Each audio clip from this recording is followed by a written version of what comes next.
नमस्कार, मैं Chanchal Bhardwaj, Chanakya IAS academy Jammu centre में आप सभी का बहुत-बहुत स्वागत है।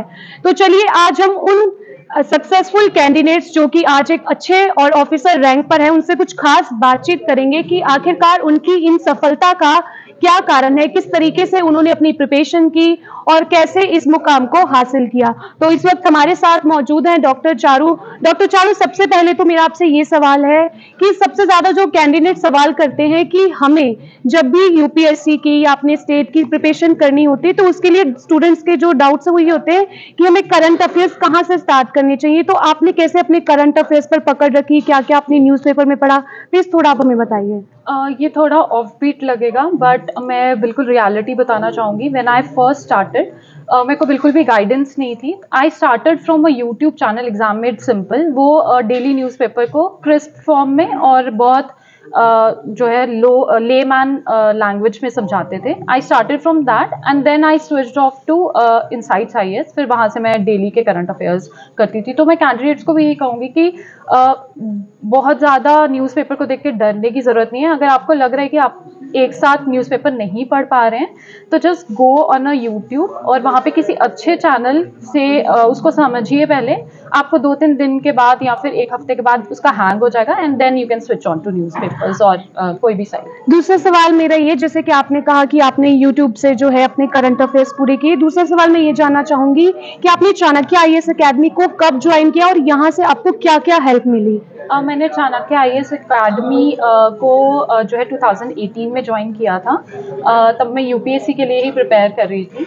और जो मेरे को गाइडेंस की थोड़ी कमी लगी वो यहाँ पर जो है थोड़े बहुत मेरे को जो इश्यूज लग रहे थे वो थोड़ा स्ट्रीमलाइन हो जाता है। बट उसके बाद भी मैं ये बोलना चाहूँगी कि ऐसा नहीं कि आप किसी इंस्टीट्यूट में जा रहे हो तो ही आपको गाइडेंस मिलेगी।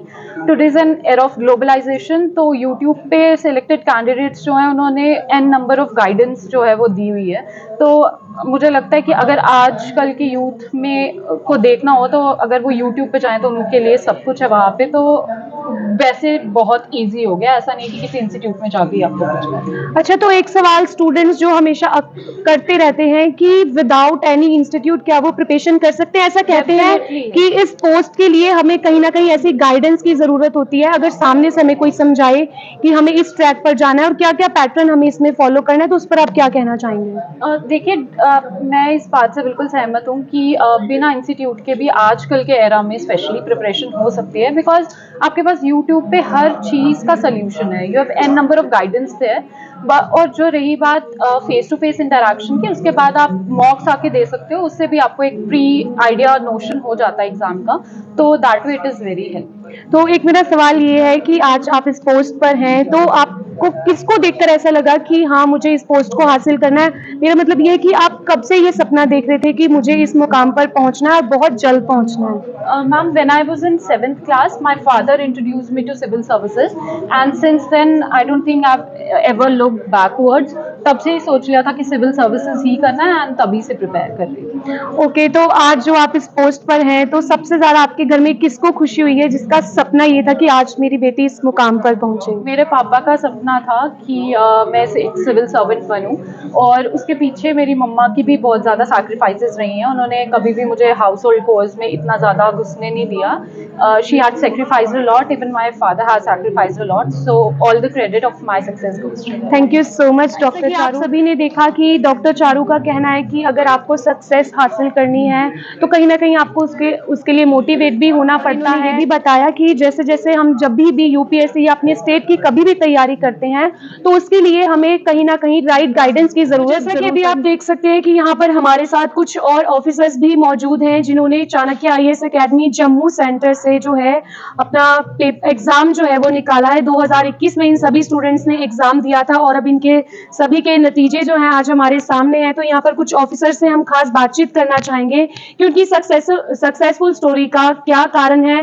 कैसे उन्होंने इस मुकाम को जो है पाया है। तो सबसे पहले मेरा ये सवाल है कि बहुत से बच्चे जो हैं उनका ये हमेशा डाउट रहता है कि फर्स्ट अटेम्प्ट में अगर एग्जाम ना निकले या दूसरे में ना निकले, तीसरी बार उन्हें अटेम्प्ट नहीं देना चाहिए। ऐसा क्यों लगता है स्टूडेंट्स को कि ये एग्जाम अब इतनी जल्दी नहीं निकाल सकते और बहुत जल्दी जो है वो स्टूडेंट हार मान लेते हैं 1 या 2 अटेम्प्ट में। इस पर आप क्या कहना चाहेंगे।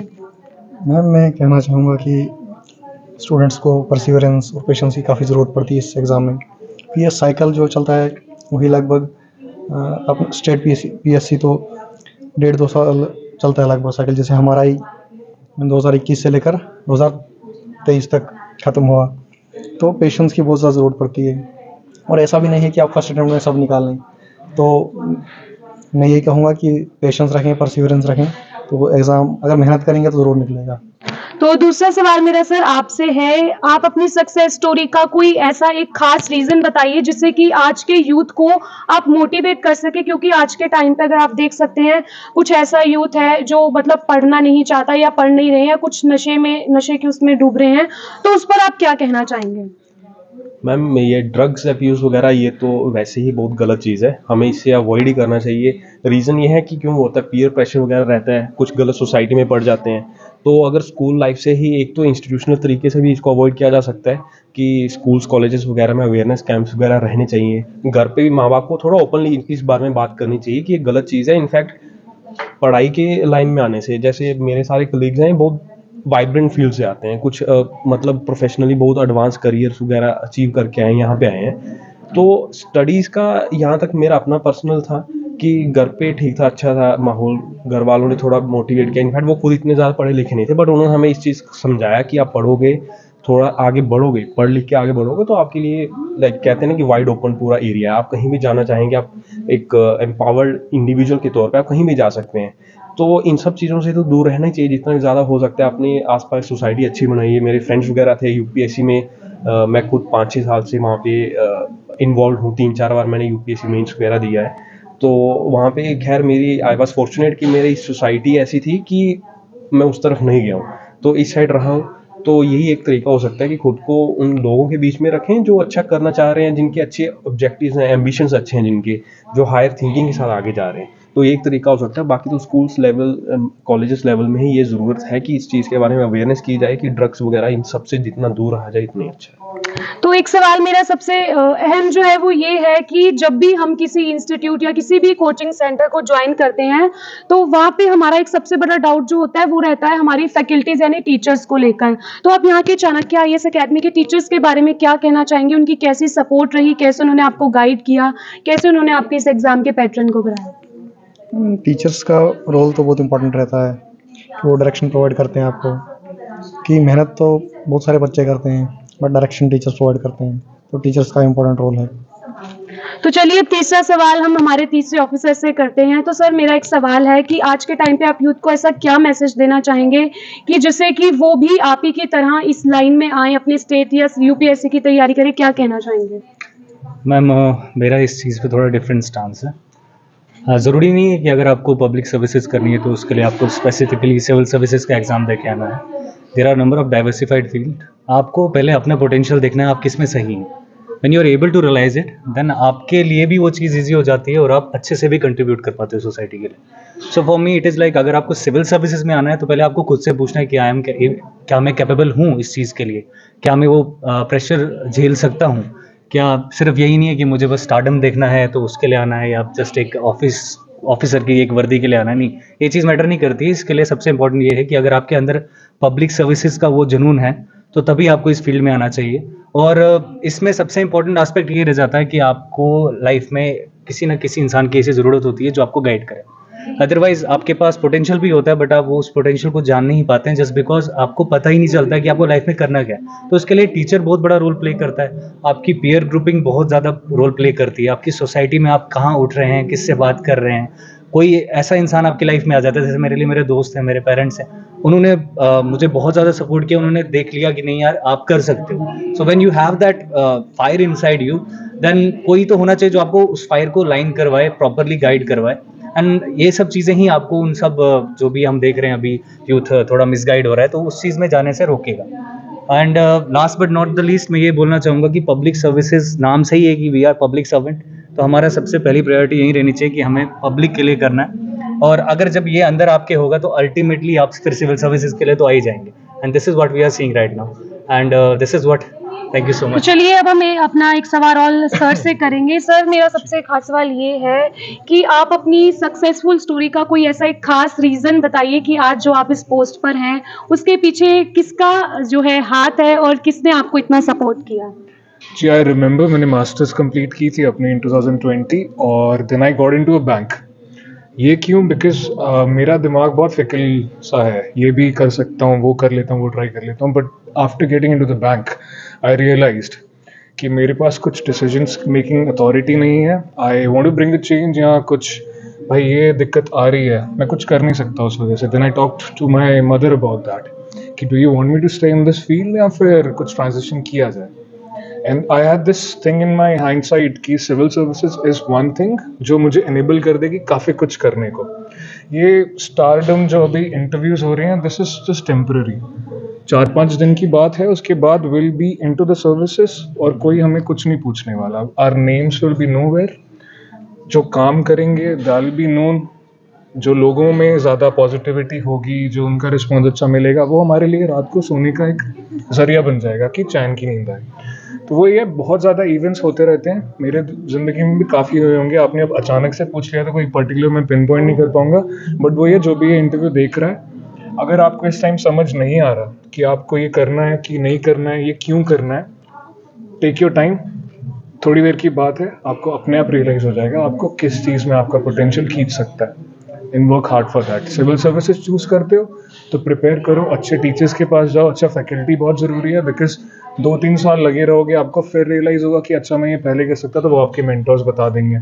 मॉक्स दे दीजिए, इंटरव्यूज़ दीजिए, लोगों को सुनिए, उनकी स्ट्रैटेजीज़ को अपनाओ मत ऐसे ब्लाइंडली, बट अपने आप को कुछ स्ट्रैटेजीज़ मॉडिफाई करके अपने पे अप्लाई करके देखो, कुछ वर्क करेंगे कुछ नहीं, बट इवेंचुअली आपका पाथ क्लियर होता जाएगा। तो सर, चाणक्य IAS अकेडमी जहाँ से आपने अपनी प्रिपरेशन स्टार्ट की, तो उस पर आप क्या कहना चाहेंगे? एक लाइन ज़रा हम इंस्टीट्यूट के बारे में। जी, Chanakya has helped me a lot because preparation के टाइम पे feedback is of utmost priority, क्योंकि आप पढ़ते रहोगे, आप एग्ज़ाम्स देते रहोगे, आप मॉक्स देते रहोगे, बट अगर आपको फीडबैक क्वालिटी नहीं मिल रहा है तो आप अपने आप को एक टनल विजन मोड में नहीं ला पाओगे, और वो बहुत ज़रूरी है ऐसे एग्ज़ाम्स के लिए, बिकॉज इतने ज़्यादा रिसोर्सेज अवेलेबल हैं, इतना ज़्यादा मटेरियल्स हैं, आपका हर कोई दोस्त अलग अलग इंस्टीट्यूट्स में होगा, तो वो होता है ना, too many cooks spoil, too many chefs spoil the food, वैसा ही हो जाता है। तो कोई एक पर्टिकुलर चीज़ पे आप फेथ रखिए, जैसे फॉर एग्जाम्पल चाणक्य, यहाँ पे they have really good faculties, और इनके मेंबर्स कभी गेस्ट लेक्चर्स वगैरह आते हैं। आज के इवेंट के special chief guest is so inspirational, doctor Shahid Iqbal Chaudhary, उनको सुन के ही ऐसा होता है कि that we want to be like him someday, है ना, तो बस वैसे ही है। तो I would like to thank this institute for that. तो एक सवाल सर मेरा आपसे है कि जैसे बहुत से ऐसे पेरेंट्स होते हैं, एक तो पेरेंट्स वो होते हैं जो अपने बच्चों को इस लाइन में, सिविल सर्विसेज की लाइन में डालना चाहते हैं, लेकिन कुछ बच्चे ऐसे होते हैं जिनकी खुद की मर्जी होती है सिविल सर्विसेज में जाने की। तो इस पर आप क्या कहना चाहेंगे कि अगर पेरेंट्स किसी अपने बच्चे को फोर्स करता है तो क्या वो ऐसा बच्चा एग्जाम निकाल सकता है, या सिविल सर्विसेज एक ऐसी लाइन है जब बच्चा इसमें अपना प्रिपरेशन स्टार्ट करता है तो खुद ब खुद वो मोटिवेट होने लगता है, या उसको ऐसा फील होता है कि हाँ, जिस लाइन में उसके पेरेंट्स ने उसको डाला है वो इसे जल्द ही हासिल कर लेगा? उस पर क्या कहना चाहेंगे? जैसे आपके पेरेंट्स ने आपको फोर्स किया या आपकी खुद का ड्रीम था? ऑब्वियसली अगर हमारा खुद का ड्रीम होता है तो हम उसे जल्दी ही अचीव कर लेते हैं, लेकिन अगर पेरेंट्स हमारे कहें कि नहीं ये चीज़ आपको करनी है और ये चीज़ में आपको जल्दी रिजल्ट भी देना है, तो उस पर आप क्या कहना चाहेंगे? मैम, पेरेंट्स तो कभी ऐसे फोर्स करते नहीं हैं, वो हमेशा हमारा भला ही चाहते हैं। कभी कभी हमें खुद नहीं पता होता, जैसे मैंने बोला कि हमें खुद भी नहीं पता होता कि हमें लाइफ में करना क्या है, we don't have vision some time.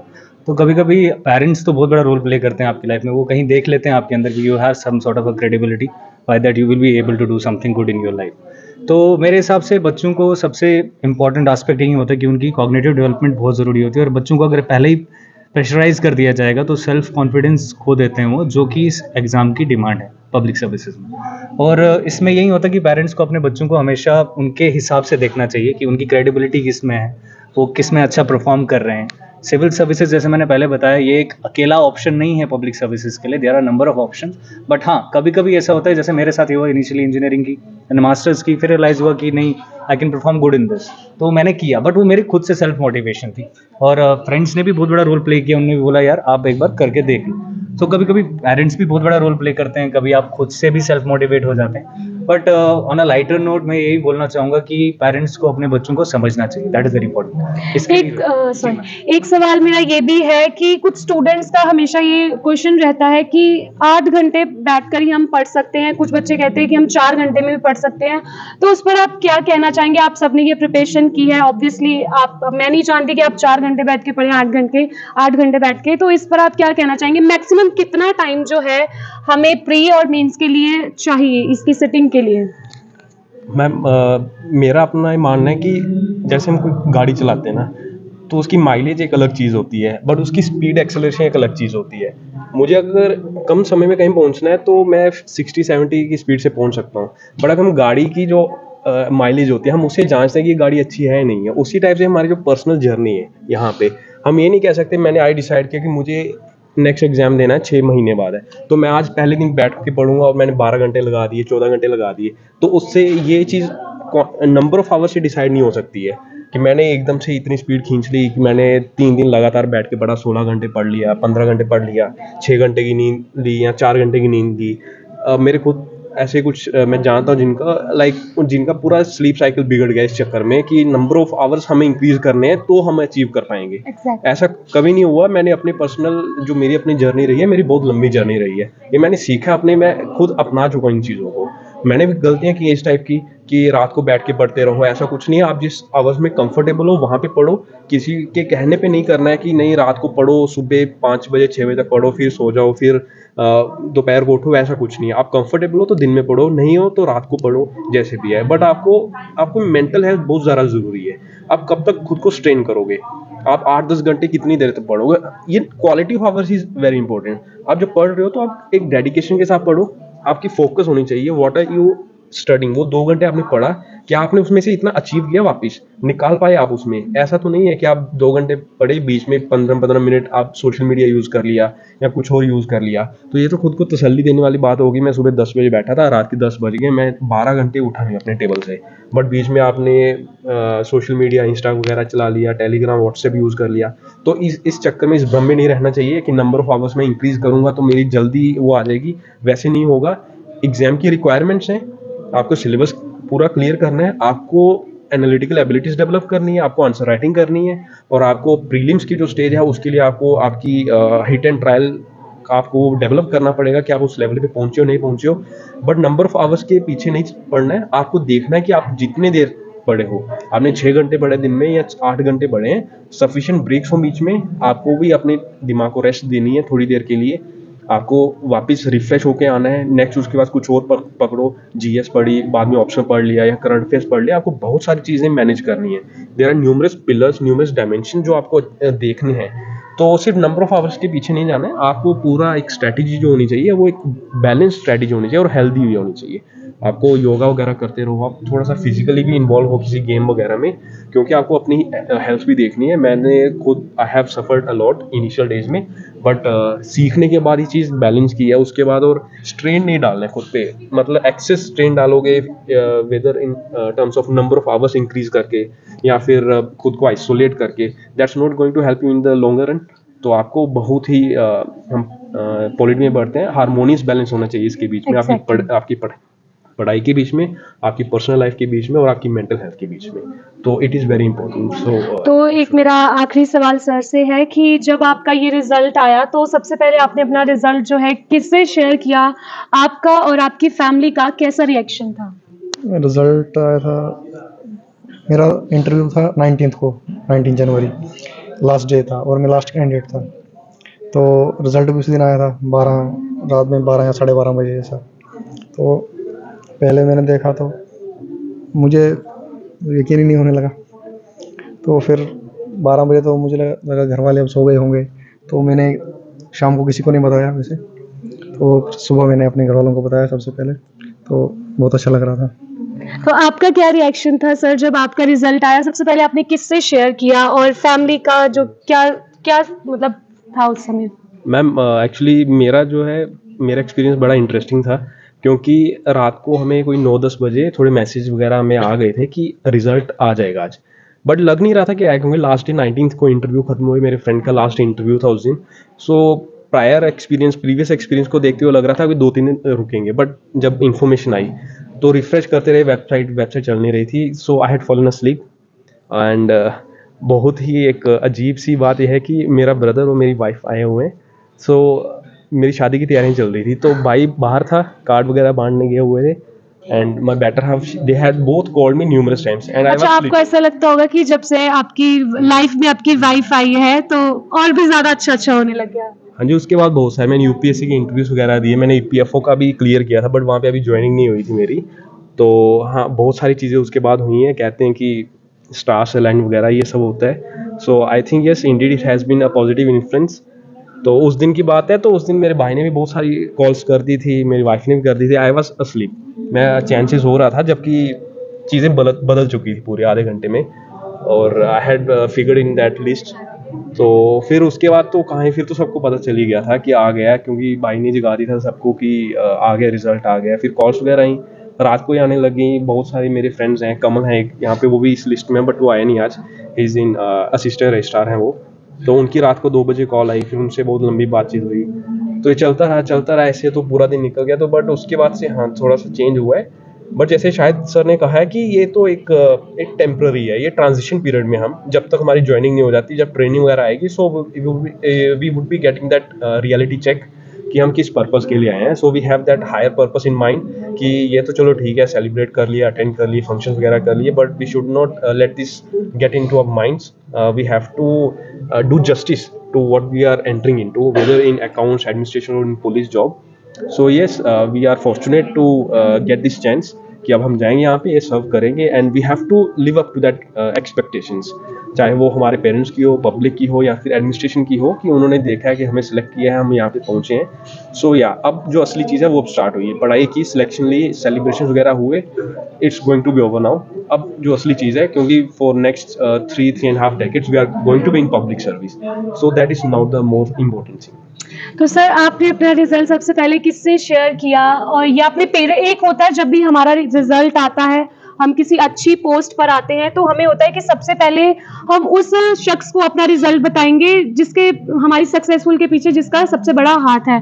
तो आपने सबसे पहले किसको बताया अपना रिजल्ट? एक्चुअली मुझे खुद भी नहीं पता था, मैं सोया हुआ था, तो कहीं 12:30-1 बजे के करीब मेरे फ्रेंड हैं, तो उन्होंने मुझे फ़ोन किया, बिट्टू नाम है उनका, he is very close to me. तो उन्होंने मुझे बोला, भाई हो गया। मैंने बोला, क्या हो गया? बोलते, हो गया भाई, देख ले। मैंने देखा तो अब मुझे पहले यकीन नहीं हुआ, एंड देन आई थॉट कि सबसे पहले अपने पेरेंट्स से डिस्कस करते हैं, क्योंकि उनका लाइफ में, हर एक की लाइफ में सबसे बड़ा रोल होता है। तो पहले उनसे बात की, फिर मेरे फ्रेंड्स वगैरह थे, तो it was a good feeling for me. रात भर नींद तो मुझे नहीं लगता किसी भी कैंडिडेट को आई होगी, लिटरली रात को सोए नहीं थे, कब सुबह का वेट कर रहे थे, and it was a very good feeling for everyone. And I think अब लाइफ में ब्रॉडर एजेंडाज हैं, ब्रॉडर चीज़ों को देखना है, तो उस पर फोकस करेंगे, तो तभी जाके जो रियलिटी में जो एजेंस मिला है हमें, इसको यूटिलाइज कर पाएंगे। एंड सर, आपकी फैमिली का क्या रिएक्शन था आपका रिजल्ट जानने के बाद? या आपने मतलब रात में ही सोते हुए को उठाया कि मेरा रिजल्ट आ गया और आज मुझे ये पोस्ट मिली है? कैसा रिएक्शन था फैमिली? रिजल्ट आ गया हुआ है क्या? रात को जैसे इन्होंने बताया, देयर वर सम ग्रुप्स, उसमें बात चल रही थी रिजल्ट आ जाएगा, बट ऐसे था कि छोड़ो यार, आएगा तो देखा जाएगा, कौन सा होने वाला है वैसा। तो आई स्लेप्ट, और सुबह मैंने देखा बहुत ज़्यादा मिस कॉल्स थी, तो मुझे लगा कुछ तो बहुत अच्छा हुआ, यहाँ पर कुछ बहुत ही ज़्यादा खराब हुआ। अच्छा, तो आप मतलब रात को सोए रहे, आपने सुबह देखा? सुबह उठा और फिर मुझे कुछ आइडिया हुआ कि रिजल्ट आ गया, तो पीडीएफ खोली, मैंने पेरेंट्स को बिठाया, आप देखिए मेरे को बताना हुआ क्या। ओके। तो उसमें एनेक्शर्स थे 2। पहले एनेक्शर में उन्होंने देखा कि ये कुछ आगे पीछे आया, कुछ समझ नहीं आ रहा। मैंने बोला फिर तो मुश्किल है, रहने देते हैं। फिर एनेक्शर 2 थोड़ी देर बाद में समझ आया, and I got a fair enough rank. उसके बाद द फीलिंग इज सरियल, अभी तक वैसा ही है। It will take some time to settle in, फिर देखा जाएगा। आई गेस ये इंटरव्यू काफ़ी ज़्यादा लंबा हो गया, तो जैसा कि आप सबने देखा, यहाँ पर मौजूद जितने भी स्टूडेंट हैं जो आज ऑफिसर के पोस्ट पर हैं, उन सभी का ये कहना है कि यदि हमें कोई भी एग्जाम निकालना है, चाहे वो यूपीएससी हो या अपने स्टेट का एग्जाम हो, उसके लिए सबसे पहले जो है हमें पेशेंस रखने पड़ते हैं।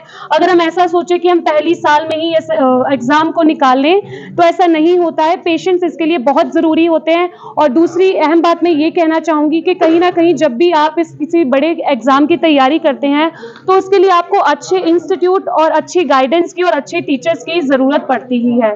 तो इसी के साथ अब हम इस इंटरव्यू को एंड करते हैं। Thank you. हेलो, मैं ओवैसली Bhatt, director Chanakya IAS academy हूँ। मेरे साथ दो कज़न, ये आपस में कज़न्स हैं। इन्होंने क्वालिफाई किया है सिविल सर्विसेज 2021 जेकेपीएससी जेकेएस 2021। और क्योंकि श्रेया जो है हमारी क्लासरूम स्टूडेंट रही है वीकेंड बैच की, तो मुझे बहुत ज़्यादा खुशी है कि मैं आज श्रेया के साथ यहाँ खड़ा हूँ, क्योंकि फेलिसिटेशन प्रोग्राम इन्हीं बच्चों के लिए हमने किया हुआ है। तो सिर्फ एक सवाल करना चाहता हूँ मैं, जो आप सारे एस्पिरेंट्स को हेल्प करेगी। दोनों आप लोग प्लीज जवाब दे देना कि आप लोगों का अब, क्योंकि डिफिकल्ट जर्नी लगती है लोगों को, आप लोग को क्या लगता है क्या स्टूडेंट को डिफिकल्ट समझना चाहिए, कैसे तैयारी करनी चाहिए?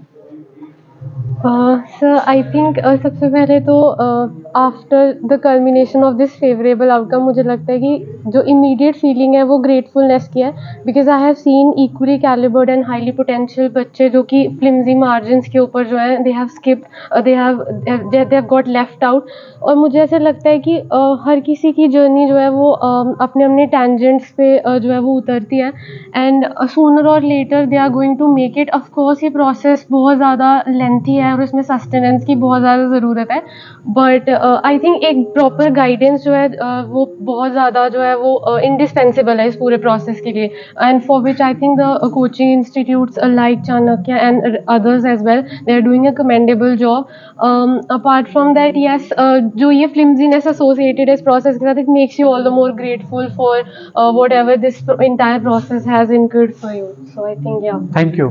और आप यही सेम क्वेश्चन कि आपको इन बच्चों के लिए मैसेज देना होगा कि उनको इस एग्जाम में कैसे स्टार्ट करना चाहिए, whether they should go for it और नॉट। सी, जो भी इंटरव्यू देखेंगे बाद में, अगर मैं बोलूं कि मेरे पास ऑप्शन होता 2 साल पहले जाने का, और if I had to start the preparation afresh, तो मैं बहुत सी ऐसी चीज़ें करता जो अब मुझे रियलाइज हो रही है। तो फॉर दैट आपको एक अच्छा मेंटोर चाहिए at early stages of your life, जो आपकी प्रिपरेशन बहुत ही ज़्यादा टनल कर देगा। उससे आपका टाइम भी बचेगा and then you will be able to figure out आपकी वीकनेसेस क्या हैं, जो कैसे इम्प्रूव करें, उस पर और क्या काम कर सकते हैं, अपनी पर्सनालिटी कैसे ग्रूम करो। बिकॉज ये एग्ज़ाम एक ऐसा एग्ज़ाम है जिसमें आपकी नॉलेज चेक होती है, बट इवेंचुअली आपकी पर्सनालिटी बहुत काम आती है। Not even in the interview आपको पर्सनालिटी चाहिए, बट मेंस में लिखते हुए आपने बचपन से अभी तक जो भी देखा है, जो भी आपके एक्सपीरियंसेस हैं, वो आपके समरीज में, आपके कंक्लूजन्स में, आपके इंट्रोज में, आपका फ्रेमवर्क में वो पोर्ट्रे हो ही जाता है। आप कुछ भी आर्टिफिशियल ज़्यादा लिखने की कोशिश करेंगे तो टाइम चला जाएगा। जो आप नेचुरल हैं उस पर काम कीजिए, आपका पोटेंशियल देखिए, अपने एडवांटेजेस देखिए, अपने वीकनेसेस देखिए, और you will be able to crack it यार। हम मतलब ये नहीं बोलूँगा बहुत ईजी है, बस थोड़ी सी एक्स्ट्रा मेहनत चाहिए। Thank you so much for taking this interview. मैं आरुषि को, मेरा ख्याल है मेरा पहला बैच था, क्योंकि मैं चाणक्य आईएएस एकेडमी को यहाँ चला रहा हूँ। तो सबसे पहले मैं आरुषि को कंग्रेचुलेशन बोलना चाहता हूँ। इन्होंने जो हमें प्राउड फील कराया है उसके लिए। और ये क्योंकि मेरा पहला बैच है तो I have so much emotions with her. मैं इनसे पूछना चाहता हूँ कि सिविल सर्विसेज में आने के बाद इनको कैसा लग रहा है। प्लीज टेल अस आपका जर्नी कैसा रहा, बिल्कुल ब्रीफली, सो दैट स्टूडेंट को थोड़ा सा हेल्प पहले तो बहुत शुक्रिया आपका कि आपने मुझे प्लेटफॉर्म दिया आज बोलने के लिए।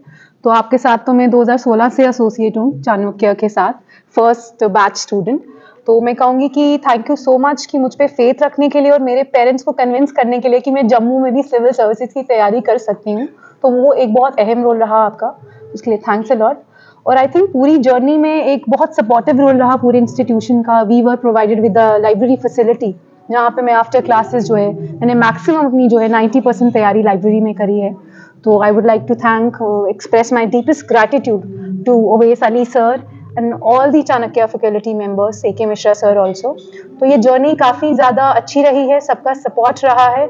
और सर ने हमेशा, जैसे मैं एक बार याद है मैं काफ़ी इमोशनल होकर सर को बोल रही थी कि मुझे कुछ नहीं आ रहा और अब मुझसे शायद नहीं होगा, तो सर ने मुझे तब ये बताया कि फेलियर से सीखना बहुत ज़रूरी है। सो ही हैज़ मोटिवेटिंग पर्सन। तो आई वुड से कि ये बहुत जर्नी बहुत अच्छी रही है, बहुत कुछ सीखा है और आज बहुत अच्छा लग रहा है फाइनली यहाँ पर आकर आपके साथ। Thank you so much. और हम अब उम्मीद करते हैं कि मैक्सिमम स्टूडेंट जो है ऐसी सर्विसेज को। ये ना सोचे कि दिल्ली सारा कुछ कराता है, पंजाबी कराता है।